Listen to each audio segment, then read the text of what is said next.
Hi, I'm Larry Nimmer and welcome to Da Art.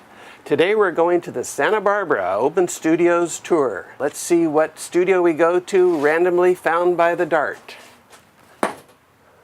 Okay, the closest studio is actually number 1. Okay, number 1 is Karen Aguilera, acrylic on canvas, abstract expressions of landscapes, moods, and memories in vibrant colors.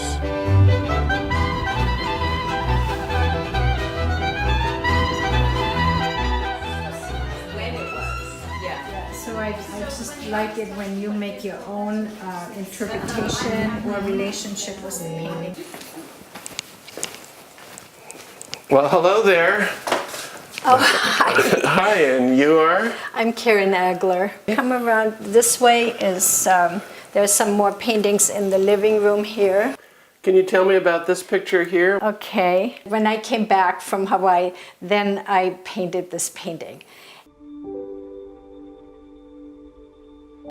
That, to me, was the colors of the orchids that I saw and the ocean. I just paint in this abstract way, expressing my feelings and emotions. And if it could talk, what would this painting say? That would say, I'm very happy. What artist inspired you? Richard Diebenkorn is one of the artists.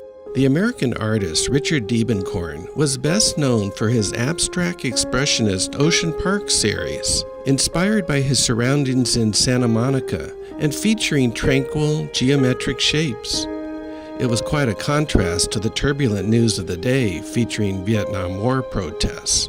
You can see his influence on Karen's work when you compare their shared inspiration from landscapes and color schemes. I guess I like Diebenkorn, but I think I prefer Karen Aguilera's paintings. I do abstract paintings on canvas with acrylics. Karen told me that before painting, she had been doing ceramics for 23 years. Oh, this little one over here is mine. What made you switch from ceramics to abstract art? She didn't want to say on camera the unfortunate set of circumstances that denied her access to her pottery studio. But ever the optimist, she appreciates the advantages to painting. Painting is easier on my body than ceramics. Now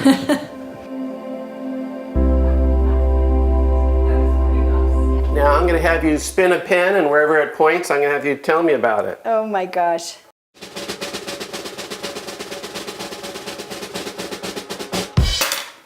Okay, it's pointing right at that chair. Tell me about it. It's a beautiful chair. It is.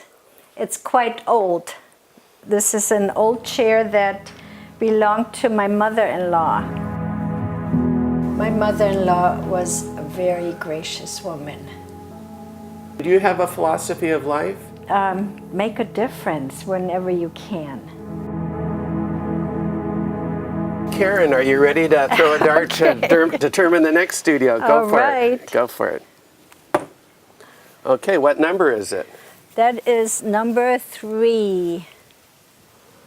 Okay, what's number 3? Number 3 is Danuta Bennett, representational painting, drawings, and photograph of architecture, cityscapes, and landscapes. What's your question for Danuta? Oh, let Danuta tell you about her background. Well, nice to see you. Nice to see you too. Thank you for coming. Thank you.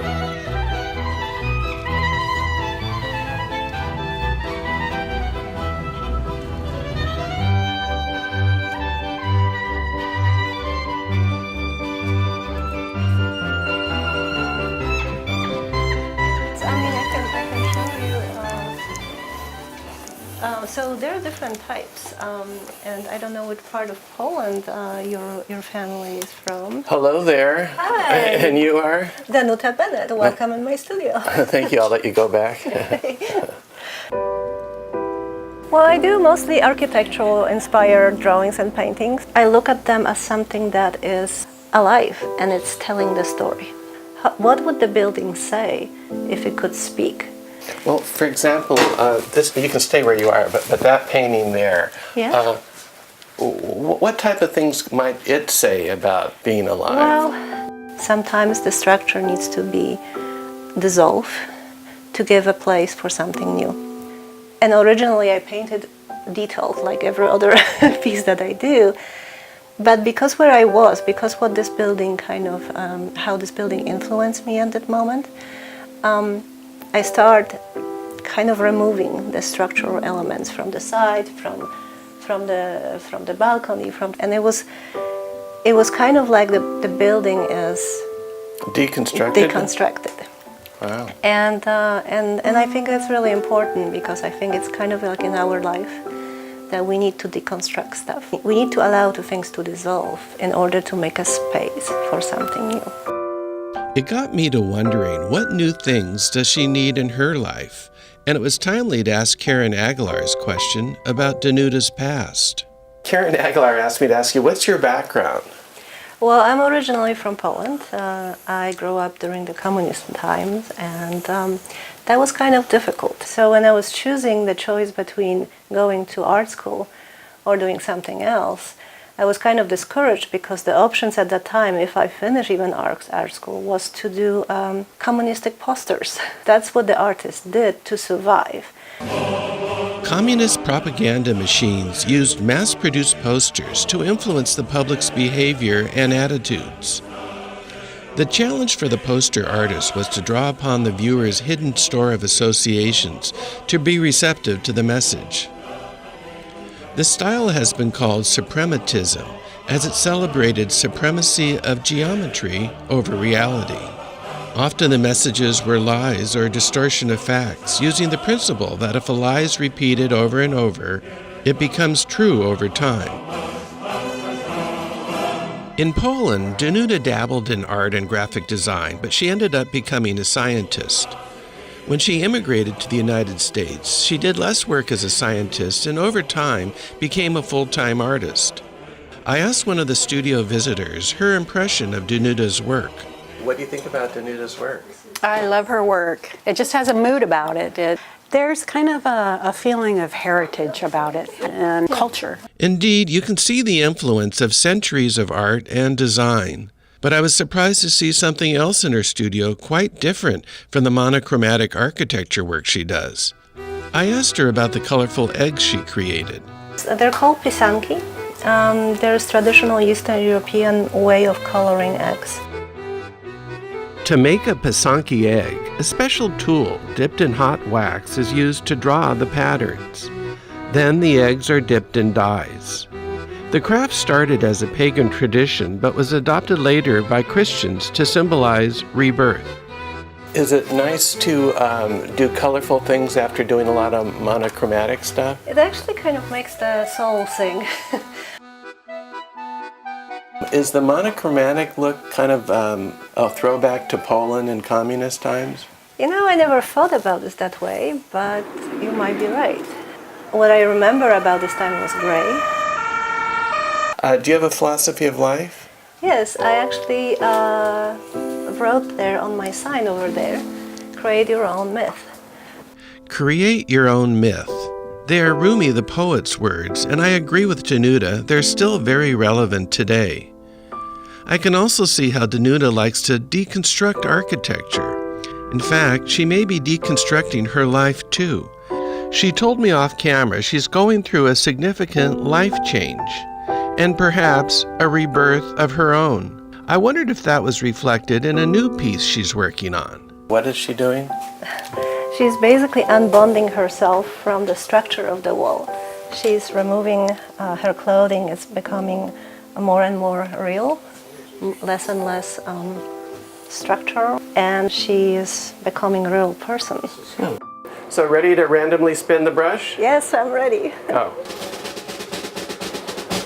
I see the brush is pointing at your tools. Tell me about your tools. Yeah, that it's a lot of people ask about because What's here? this is actually test tubes. Test tubes for, from my scientific background. Okay, are you ready to throw the dart now? I will do my best. Okay, this is gonna be... Oh, what's it closest to? This is number 17.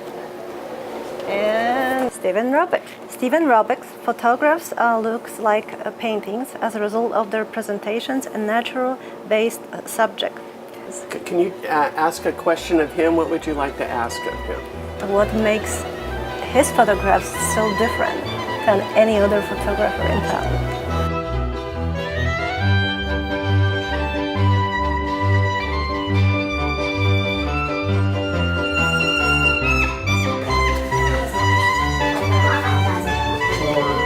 Luminance and color values for every pixel in the sensor.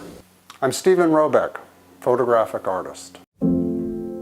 I do mostly nature-based, slightly abstracted photographic images.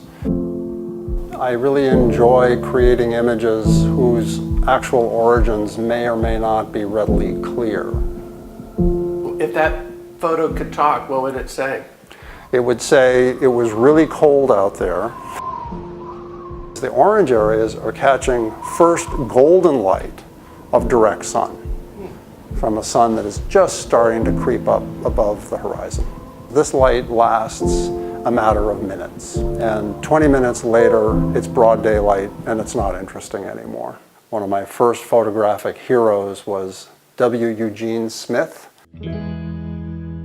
W. Eugene Smith was a 20th century photographer known for his emotionally charged, beautifully lit images promoting social justice. As a World War II photojournalist, he said he wanted to convey a message that revealed the greed, stupidity, and intolerance that cause wars. Suffering injuries himself from the war, he returned home and endeavored to create images to be the opposite of war. One of his first photos was this iconic image of his own children. He was known for his wonderful use of natural light and well-placed artificial light. As a Life magazine photographer, he made this famous image of a Japanese girl suffering from birth defects caused by pollution being bathed by her mother. This image, which is redwood 370 degrees. It's actually a 370-degree view of a tree trunk. All the way around it? All the way around. Wow. So if you look carefully, this little detail here, this little piece of bark hanging down, Yeah. there it is, and there it is again. And so it creates a hyper-realistic view of a tree that is otherwise impossible to see. Have you always made your living as a photographer? No. What else have you done? No. Oh, I ran a marketing company for 25 years. We made tiny toys for the fast food industry. Oh, that's fun. In China. This is a eucalyptus, also a 370, that has not only the turquoise, but also an area where it's in shadow mostly, and I think the result of water. Okay, you have something to spin to see which direction it points at? It's a very sharp awl. Okay, go for it. Okay, let's see. It's pointing. It's pointing where we've already been. Well, actually, it's pointing into your storage area. What's back there? This is a chop saw, which is what I use to make my frames. Oh, you make the frames? Oh yeah, I do everything. So the chop saw normally lives where the snack bowl is. Danuta asked me to ask you, how is your work different from other photographers? One way that it's different is... Stephen feels his particular method of production is different. How he shoots in raw data and makes color and design decisions. That's the raw file, and that's the edited file. Also, his particular method of mounting, including his handmade frames. You end up with an image that really is floating in space inside a natural wood frame. Do you have a philosophy of life? There was a great saying by the poet Rilke that the good marriage is that in which each appoints the other guardian of his solitude. And that means each one should make sure the other has their own space? Correct. It's like an early version of let you be you and let me be me. Stephen mentioned another photographer that inspired him. Including Ansel Adams. Ansel Adams, the well-known landscape photographer, was an ardent conservationist as well as a master technician. He pioneered the system of visualization. I see the picture in my mind's eye. I make the photograph, and I give you the print as the equivalent of what I saw and felt. He would pre-visualize the black and white tonal balance and contrast and the cropping.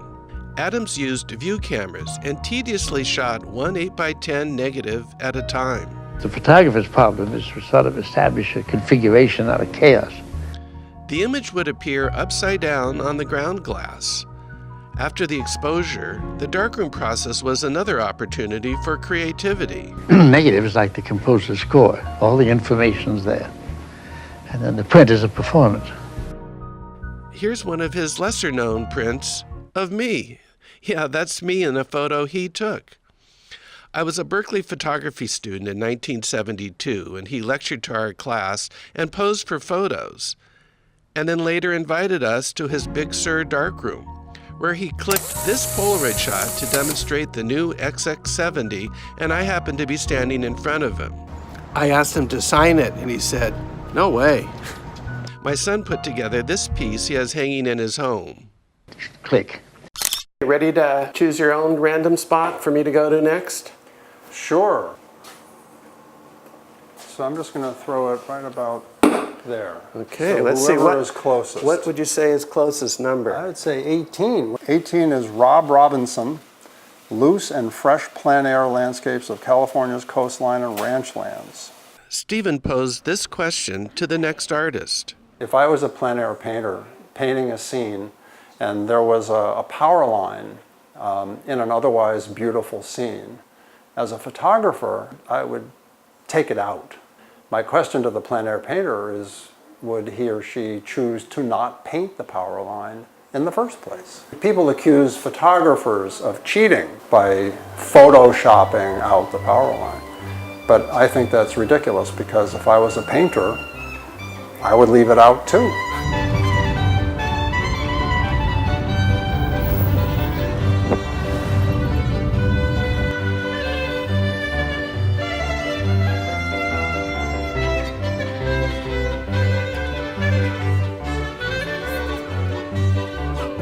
And you are?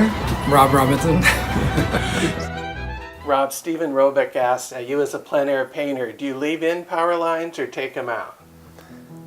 Gosh, well, sometimes I do, sometimes I don't. Sometimes the power poles, they give scale to a painting. They might open a painting up like a road does. And I'm not actually necessarily trying to do a representation or an exact representation of what I'm looking at.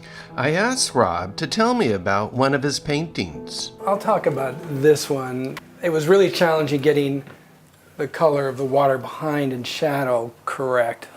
I wrestled with it for a long time. And just to get the highlight of the cracks in the rock to pop and yet still feel the bulk of the rock. Rob told me how he wanted the viewer's eye to travel. It comes down onto these rocks, and then you see these lines that point you out this rock element out to the point. Then you see these wave lines coming back in, actually to create kind of a circle of visions. Are you a full-time artist? I am not, actually, no. I got a Santa Barbara mortgage, and those don't go together very well. Hi there. What else do you do for a living? I work in the renewable energy industry. Rob, what artists have influenced you? Probably the first would be my grandmother, who was a well-known, somewhat famous etcher in the early California period in the 1900s. Her name was Mildred Bryant Brooks. There aren't many women artists from the mid-20th century who made a living from art and supported their family, but Mildred Bryant Brooks was one of them. Her etchings can be found in the Smithsonian. The etching process has not changed much over the centuries. A metal plate is covered in wax, and a needle is used to scrape away the wax. When complete, the plate is put in acid and the exposed lines get etched out of the metal. After the wax is removed, ink is applied and forced into the grooves. The ink on the flat surface is wiped off. Soft paper is placed on the etching plate and covered with pads. The press applies pressure, and the soft paper is forced into the ink grooves. Come here, Rob offered to show me one of his grandmother's etchings. Here's her etching called Boy Trouble. And you can see the little boards nailed into the tree, the little tree house in there, and all these kids, all these little kids up there climbing around in the tree, just pranking around on a Saturday, you know. Get this sense of space. It was simply a needle, you know, a dry needle, and cutting into copper.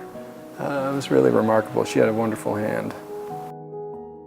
It's kind of a mess, but, you know. And now it was time to spin something to find a random subject to talk about. He led me out to his art shed. Ready to spin something to talk about it? Ready, go, go. Whoa. Okay, it's pointing right over this backpack. What's this deal with this backpack here? This is my, basically my painting setup. You know, this is what I take to paint when I go out. Most everything I do is on location. You know, I've got a little pair of glasses in here. I've got, you know, I got a little sketch pad that I might use. Just to make sure that it's going to work, you know. There's telephone poles. Anyway, and in here would be the easel. You know, there's a little vest, there's some water, a little sweatshirt, you know, and here is a little thing of turpentine, a couple extra paints, and this basically is the easel, and it basically opens up like this. These are legs that fold out. It's a tripod, they fold out, and then you got your palette right here. I can put a fairly large canvas on here. I asked Rob Robinson to tell me his philosophy of life. Bad news isn't always as bad as you think, you know, because in it sometimes is opportunity. Good news isn't always necessarily as good as you think either. But there's always the other side of a rock. To find an historic example, I searched online for an artist whose bad news had become a good opportunity, and I came across Caravaggio. Michelangelo Merisi de Caravaggio was born in 1571. At a young age, the plague killed most of his family. He became an orphan at 6 years old and was forced to live on the streets, doing anything for pennies. This led to a painter hiring him as an assistant and later apprentice. His life of poverty proved to be an inspiration to his professional career as an artist. Caravaggio's style emphasized the poverty and common humanity of everyday people, particularly in his religious paintings. He was one of the first artists to emphasize ragged clothing, dirty feet, and natural defects and flaws.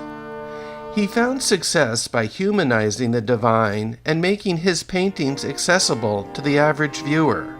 Unfortunate events in his life led to his becoming the most famous painter in Rome of his time. Caravaggio helped invent Baroque naturalism. So you're now going to randomly choose where I go next. Why don't you throw the dart? Fantastic. It's a very clever idea, I might say. Thank you. Okay, what number is it closest to? It's like 10. Okay, 10. Can you read the back of 10? Rick Garcia, oil paintings on linen featuring California landscape, architecture, and botanicals. You know of Rick, right? Yeah, I do. He's a wonderful painter, a great guy. Nice to see you. He does the best sort of succulent paintings I've ever seen. I mean, he's just incredible. They don't suck, huh? They don't suck. That is for sure.